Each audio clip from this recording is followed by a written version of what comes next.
Puji Tuhan, selamat pagi buat kita semuanya. Selamat kita beribadah kepada Tuhan. Kita bersyukur hari ini masih diberikan kesempatan oleh Tuhan untuk menikmati segala kebaikan dan kemurahannya. Mari saudara, kita sama-sama menyanyikan pujian, menaikkan syukur padamu Yesus. Kita datang kepada Tuhan. Haleluya. Terima kasih Tuhan. Haleluya. Terima kasih Yesus. Haleluya. Haleluya.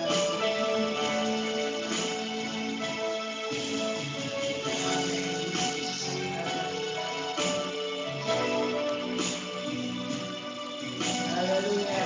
Terima kasih Tuhan. Mari kita sama-sama memuji Tuhan. Haleluya.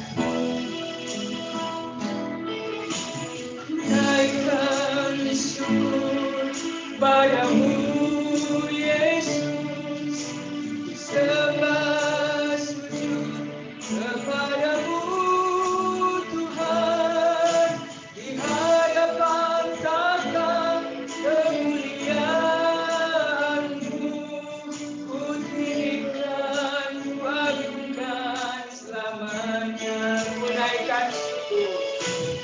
Naikkan syukur padamu Yesus, sembah sujud kepadamu Tuhan, di hadapan tahta kemuliaan-Mu, ku tinggikan, ku agungkan selamanya. Sama-sama kita nyanyikan pujian. Segala puji syukur bagimu, ku tinggikan namamu selalu, kemuliaan hanya bagimu. Terpujilah namamu,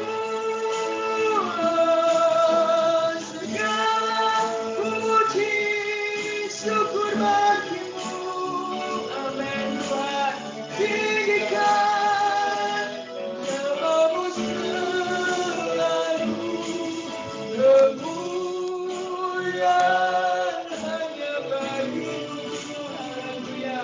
Terpujilah namamu, katakan sekali lagi, segala puji, segala puji syukur bagimu, amin Tuhan. Tinggikan namamu selalu, kemuliaan hanya bagimu. Terpujilah namamu, kemuliaan hanya bagimu. Terpujilah namamu, terpujilah, terpujilah namamu. Haleluya, haleluya, haleluya, haleluya Yesus. Segala puji syukur hanya bagi Tuhan, bagi Allah Bapa di surga, Allah yang telah mengasihi hidup kami, Allah yang telah memberkati kami hingga kami boleh ada sebagaimana kami ada hari ini. Kami bersama seluruh umat-Mu, anak-anak-Mu, orang-orang percaya kepadamu datang kepada Tuhan. Kami mau menyembah dan memuji Tuhan. Kami mau bersyukur karena kebaikan Tuhan. Terima kasih Bapa. Layakan kami, berkati kami ya Tuhan. Urapi kami semuanya. Dimanapun seluruh umat-Mu, anak-anak Tuhan berada. Kami semua diberkati oleh Tuhan. Dalam nama Tuhan Yesus Kristus kami berdoa. Haleluya. Amin. Puji Tuhan.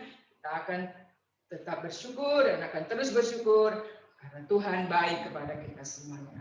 Ada satu sobat yang setia, yang tidak pernah meninggalkan saudara dan saya, dia akan selalu setia. Nyanyikan pujian ini. Ada satu sobatku. Haleluya. Amin.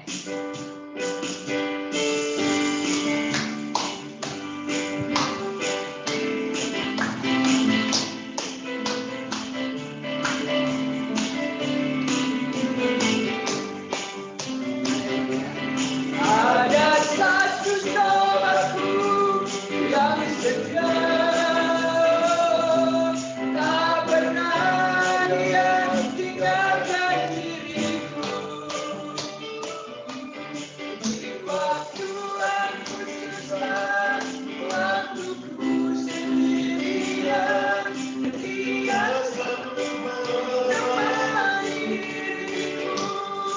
Namanya Yesus, namanya Yesus, amin. Namanya Yesus, nama Yesus yang menghibur hatiku.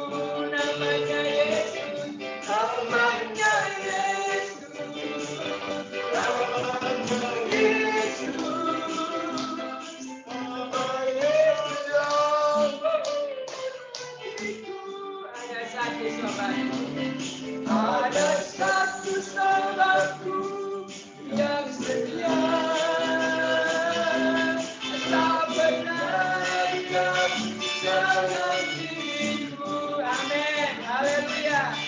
Di waktu aku susah, waktuku sendirian, dia selalu menemani diriku. Namanya Yesus, namanya Yesus, amin. Namanya Yesus, nama Yesus yang menghibur hatiku. Haleluya. Namanya Yesus, namanya Yesus, nama Yesus yang menghibur hatiku. Nama Yesus yang menghibur. Nama Yesus yang menghibur hatiku. Haleluya. Tuhan selalu setia untuk menghibur, menolong, dan memberkati kita semuanya. Baiklah, kita semua tetap setia sampai akhir hidup kita semuanya. Puji Tuhan. Kita akan mendengar firman Allah, kita nyanyikan pujian. Pertolonganmu begitu ajaib. Haleluya. Terima kasih Tuhan. Haleluya. Amin Tuhan.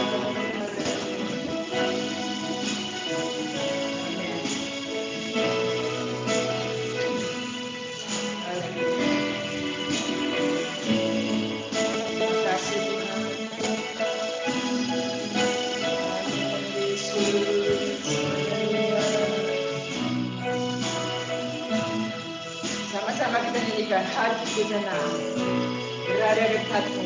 Amin. Hatiku tenang, berada dekatmu. Kaulah jawaban hidupku.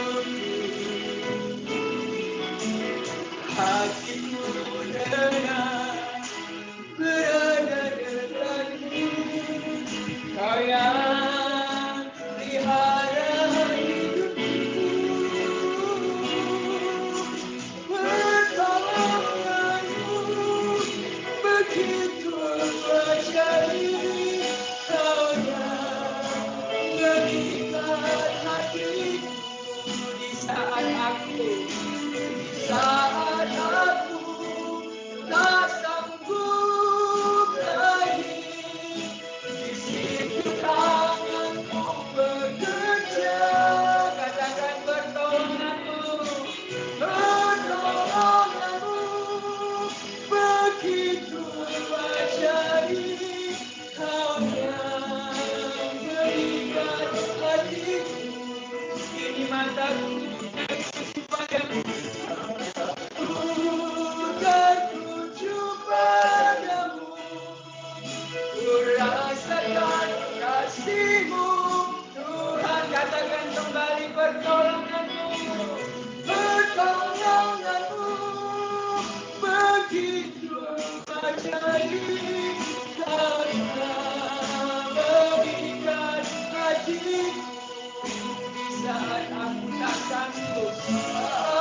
Terima kasih untuk semua janji-janji firman-Mu. Janji-Mu ya dan amin ya Tuhan. Biarlah kami terus pegang janji Allah. Dan kami boleh merasakan, melihat pembuktian dari setiap janji firman-Mu ya Bapa. Engkau akan menolong kami. Engkau akan mengerjakan apa yang tak mampu kami kerjakan. Karena Engkau Tuhan Allah kami. Engkau pertolongan kami yang ajaib dalam hidup kami. Ampuni kami semua dan berkati kami semua ya Bapa. Di saat kami mendengar firman-Mu, urapi hamba-Mu, urapi kami semuanya. Kami mengucap syukur. Dalam nama Yesus Kristus kami berdoa. Haleluya. Amin.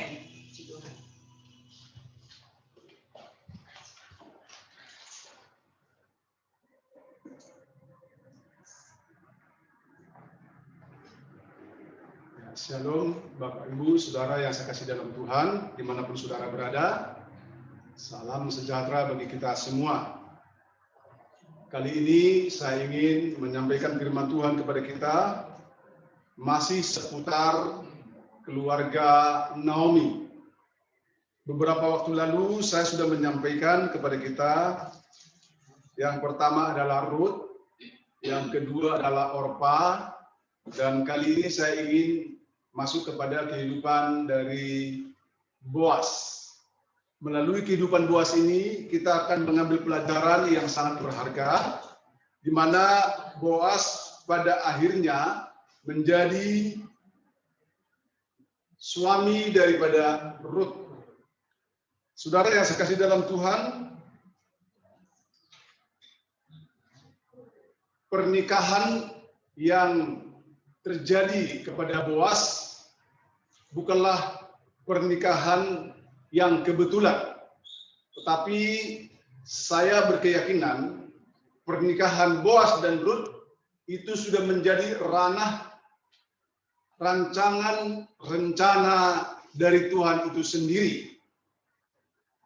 Membangun sebuah pernikahan tentu bukanlah sesuatu yang mudah, tapi dibutuhkan satu perjuangan yang diawali dengan perkenalan, akhirnya tumbuh perasaan cinta, dan perasaan cinta ini berkembang sekalipun ada lika-liku di dalam membangunnya. Terkadang perbedaan-perbedaan seringkali juga menjadi penghalang. Tetapi kuatnya dorongan cinta antara seorang laki-laki dan perempuan, apalagi memiliki niat yang baik dan mulia, bagaimana supaya masuk ke jenjang pernikahan, tentu harus mempertimbangkan banyak hal. Kalau dia orang Kristen, pertimbangan-pertimbangan harus matang. Yang pertama, pertimbangannya bukan hanya melihat dari sisi fisik pasangan masing-masing, bukan melihat dari harta, dia punya apa, tetapi ada pertimbangan-pertimbangan lain yang merupakan penentu supaya ke depan pernikahan itu berjalan dengan baik dan lancar, bahkan diwarnai dengan kebahagiaan. pertimbangan itu yang dapat juga kita jadikan sebagai rujukan penentu adalah karakter seseorang, ya, karakter seseorang atau kerohanian seseorang, sifat seseorang. Karena itu dalam membangun sebuah hubungan, pandai-pandailah memilih pasangan dan lihatlah apakah kriteria itu sudah masuk dalam kategori firman Tuhan. Bapak Ibu yang saya kasih dalam Tuhan, dalam kesempatan ini saya ingin mengajak kita membaca firman Tuhan dari kitab Rut pasal yang keempat ayat yang ke-13. Demikian bunyi firman Tuhan. Lalu Boas mengambil Rut dan perempuan itu menjadi istrinya dan dihampirinya lah dia. Maka atas karunia Tuhan perempuan itu mengandung lalu melahirkan seorang anak laki-laki. Sekali lagi, apa yang terjadi kepada Rut bukanlah sebuah kebetulan, tetapi ada peran serta Tuhan di dalam hidupnya. Dari pembacaan ini saya memberikan tema kepada kita semua, yaitu pertolongan Tuhan. Kalau beberapa waktu lalu sudah saya sampaikan kepada kita bagaimana keluarga Elimelek ketika di Bethlehem sedang terjadi kelaparan, mereka mencoba mengadu nasib ke negara atau ke bangsa lain, yaitu ke Moab. Berangkatlah Elimelek, Naomi bersama dengan kedua anaknya laki-laki, dan akhirnya mereka menetap di Moab. Setelah sampai di Moab, ternyata Elimelek meninggal. Setelah Elimelek meninggal, kedua anaknya menjadi besar dan akhirnya menikah di sana. Mendapatkan perempuan Moab, dan setelah mendapatkan perempuan Moab, Rut dengan, kalau kemarin saya katakan dengan Kilion, Rut itu menikah dengan Mahlon dan Orpa menikah dengan Kilion. Setelah 10 tahun di sana, ternyata kedua putra dari Naomi meninggal. Tinggallah janda, 3 janda dalam satu rumah. Saudara, keadaan yang diharapkan adalah lebih baik. Diharapkan oleh Naomi lebih baik, tetapi bukan lebih baik yang dia dapatkan. Justru petaka yang dia dapatkan. Di mana orang yang dicintai meninggal di tanah orang, di negeri orang. Akhirnya pulanglah Naomi ke Bethlehem mengajak kedua menantunya. Di tengah perjalanan, seperti yang saya singgung kemarin, Naomi menyuruh kedua menantunya kembali kepada orang tuanya. Dengan tangisan haru, dan Orpa pergi. Rut juga menangis, tetapi dia tetap bertahan untuk mengikuti mertuanya Naomi ke Bethlehem. Saking cintanya, dia mengatakan, di mana engkau berada, aku pun berada di situ. Siapa Allahmu, itu juga Allahku. Sampai engkau mati. Akhirnya mereka sampailah di Bethlehem. Setelah mereka sampai di Bethlehem, Rut ini seorang menantu yang benar-benar cerdas, seorang menantu yang benar-benar setia. Dia inisiatif untuk pergi mencari pekerjaan supaya bisa menyambung hidup mereka. Dan dia meminta izin kepada mertuanya mau mencari pekerjaan. Singkat cerita, di dalam perjalanan, di dalam pekerjaan tidak terencana, dia bekerja di ladangnya Boas. Setelah itu percakapan juga berkembang, perkenalan berkembang. Ternyata Boas ini bukanlah orang asing bagi keluarga Elimelek. Saudara yang saya kasih dalam Tuhan, nasibnya Rut menjadi berubah. Nasibnya Naomi menjadi berubah. Karena kehadiran Boas di dalam kehidupannya. Jadi Tuhan memberikan pertolongan kepada Rut dan Naomi melalui Boas. Pertanyaannya, mengapa harus Boas? Apakah tidak ada orang yang lain? Siapakah Boas yang sesungguhnya? Karena itu berdasarkan Pasal yang keempat ini di sana menceritakan bagaimana Boas pada akhirnya menjadi suami daripada Ruth. Kenapa sampai itu terjadi? Bukankah tidak ada laki-laki yang lain? Inilah yang seringkali tidak terpikirkan oleh manusia. Tidak pernah terencana oleh manusia, tetapi ada di dalam rancangan Tuhan. Saudara, ada 3 alasan yang bisa saya sampaikan kepada kita mengapa harus Boas yang menjadi pendamping dari Ruth, sekaligus Boas ini menjadi penolong yang ditetapkan oleh Tuhan bagi keluarga Ruth dan juga Naomi. Yang pertama, Boas adalah garis keturunan ke-7 dari Yehuda, anaknya Yakub. Jadi kita tahu bersama, nenek moyang orang Israel itu adalah Abraham, Ishak, dan Yakub. Yakub punya istri 2 dan gunting 2. Dari 4 perempuan ini lahirlah 13 anak. 12 anak laki-laki, 1 orang anak perempuan namanya Dina. Salah satu anak dari istrinya, istri yang pertama yaitu Lea yang bernama Yehuda. Setelah besar, Yehuda ini juga menikah. Setelah dia menikah, istrinya meninggal. Yehuda menikah, punya anak 3. Dan ketiga anaknya ini setelah dewasa, 2 orang menikah dengan seorang yang bernama Tamar.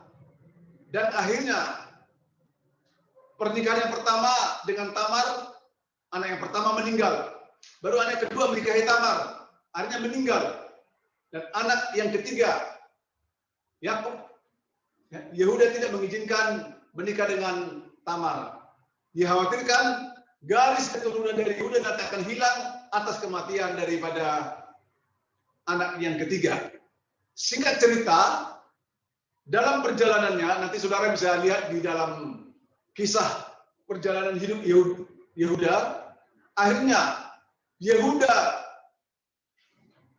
dan Tamar menantunya di luar pengetahuan daripada Yehuda, ternyata mereka pernah melakukan satu tindakan yang tidak semestinya. Lahirlah yang namanya Peres. Peres ini menjadi kakek buyut daripada Boas. Peres terus sampai kepada Boas, Boas generasi yang ke-7. Dengan kata lain, saudara, tersirat alasan Tuhan menjadikan Boas menjadi suami dari Ruth karena Boas masuk dalam garis keturunan nenek moyang Abraham. Nenek moyang bangsa Israel itu Abraham, Ishak, dan Yakub.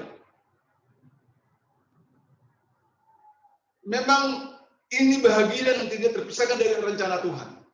Jadi ada rencana Tuhan terhadap bangsa Israel melalui garis keturunan. Akhirnya dari Boas dan Ruth lahirlah Obed. Dan kemudian Obed punya anak lagi namanya Isai. Isai punya anak lagi namanya Daud.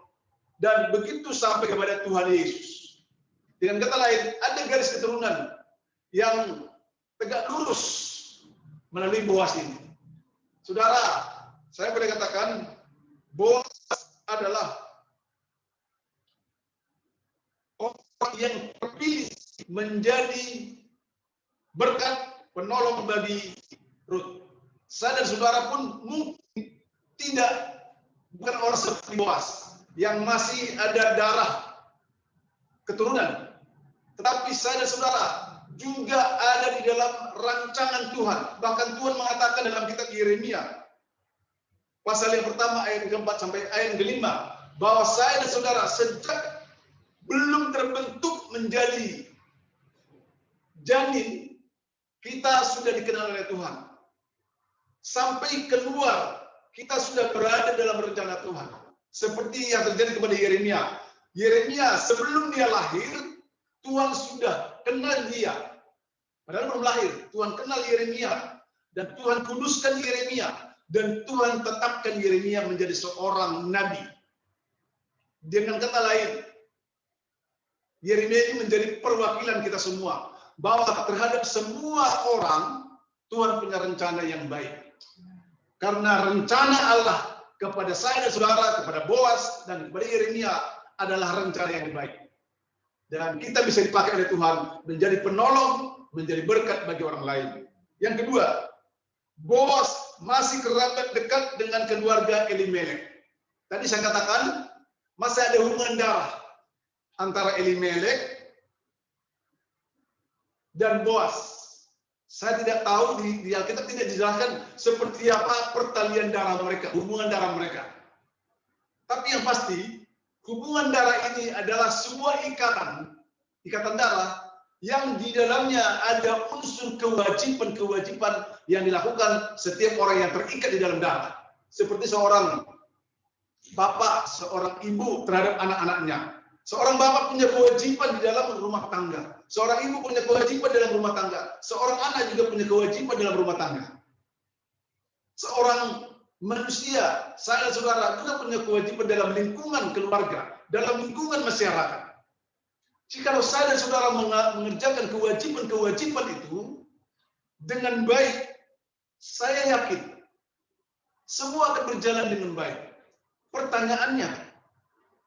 Pertanyaannya, banyak orang tidak bisa memenuhi kewajiban itu. Enggan memenuhi kewajiban itu. Mungkin saya dan saudara bukan terikat dengan darah, tetapi kita terikat di dalam kasih. Jadi sebagai orang Kristen, kita juga punya kewajiban-kewajiban. Kewajiban kepada Tuhan, kewajiban kepada sesama. Saya yakin, jika saya menjalankan kewajiban ini, kita percaya semua akan berjalan dengan baik. Yang ketiga, Boas memiliki sifat murah hati. Kita bisa baca di dalam pasal yang kedua ayat 8-9. Saudara nanti bisa baca. Nanti setelah ibadah ini akan saya kirim video yang akan memperjelas bagaimana keluarga Boas ini bisa menjadi berkat. Setiap orang memiliki sifat. Ya. Ada orang sifatnya baik, ada orang yang sifatnya jahat. Tapi pada prinsipnya, semua orang memiliki sifat. Kalau Alkitab memberikan catatan, Boas memiliki sifat murah hati. Saya mencoba mencari tahu apa arti murah hati. Murah hati itu menurut Kamus Besar Bahasa Indonesia adalah orang yang suka atau mudah memberi. Suka atau mudah memberi. Dengan kata lain, tidak pelit. Tidak kikir.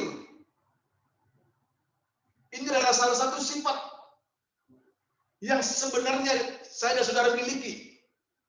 Ada banyak orang di dunia ini punya harta, punya kelebihan-kelebihan tertentu. Punya harta, punya ini, tetapi tidak memiliki sifat baik.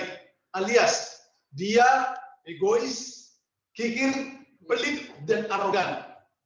Tentu itu bukan kehendak Tuhan. Tetapi saya dan saudara diajar oleh Tuhan. Mari kita belajar dari sifat Boas ini. Supaya saya dan saudara bisa dipakai oleh Tuhan menjadi berkat, menjadi penolong bagi orang lain. Seperti kita sudah mendapatkan pertolongan dari Tuhan. Sifat baik ini, yaitu murah hati. Alkitab mengatakan dalam Matius pasal yang kelima ayat yang ke-7, berbahagialah orang yang murah hatinya, karena mereka akan beroleh kemurahan. Saudara, jikalau saya dan saudara suka memberi, mudah memberi pertolongan, dengan kata lain, dermawan. Dermawan bukan berarti kita harus memberi dalam artian materi, tapi ada satu keinginan besar, gemar untuk menolong orang lain. Saya percaya apapun yang kita lakukan, jikalau kita lakukan dengan niat yang tulus, saya yakin kita akan menerima, kita akan menuai hasil dari apa yang kita lakukan.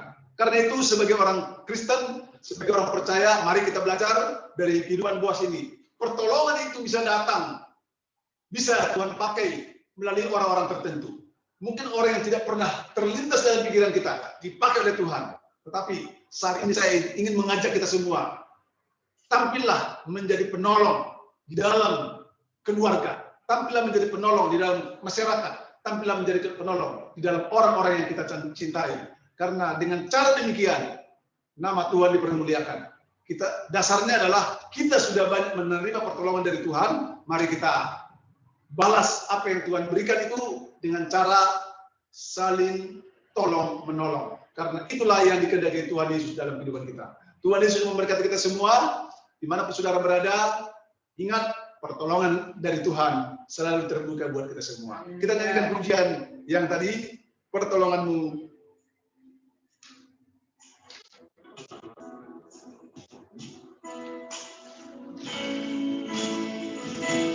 Hatiku tenang, ya, amin. Amin.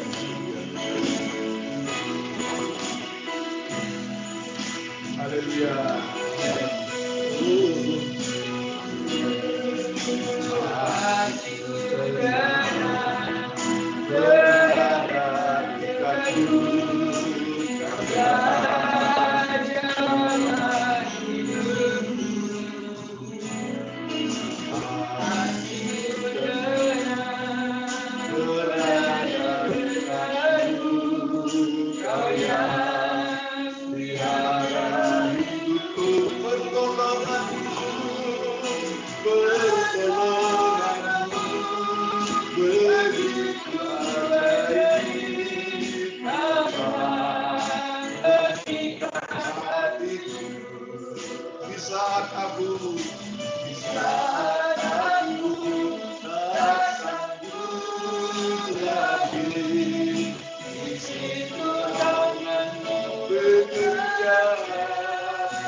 Kami sudah mendengarkan firman Allah, di mana kami memperoleh informasi, pengetahuan yang memperkaya perbedaan pengetahuan kami tentang firman Allah.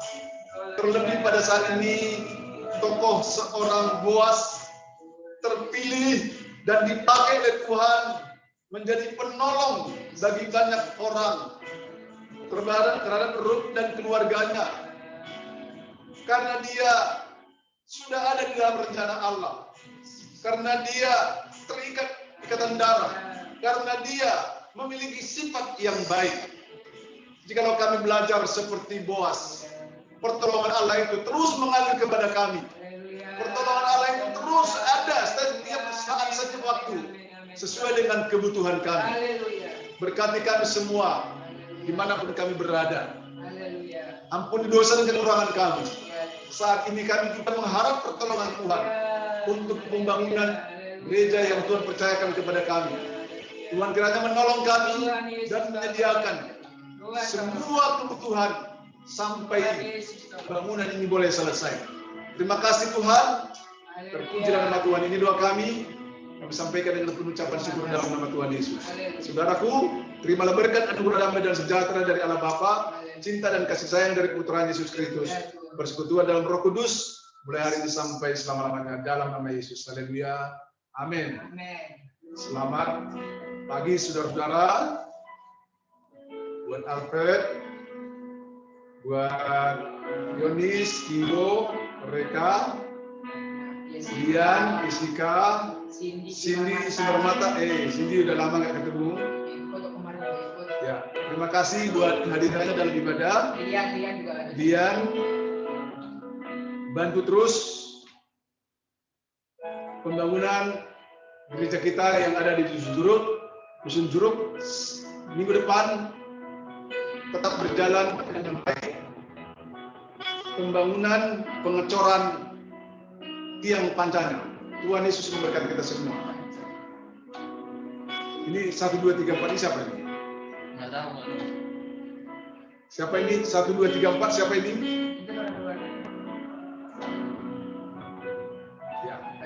Tuhan Yesus memberkati ya. Salam damai bagi kita semua.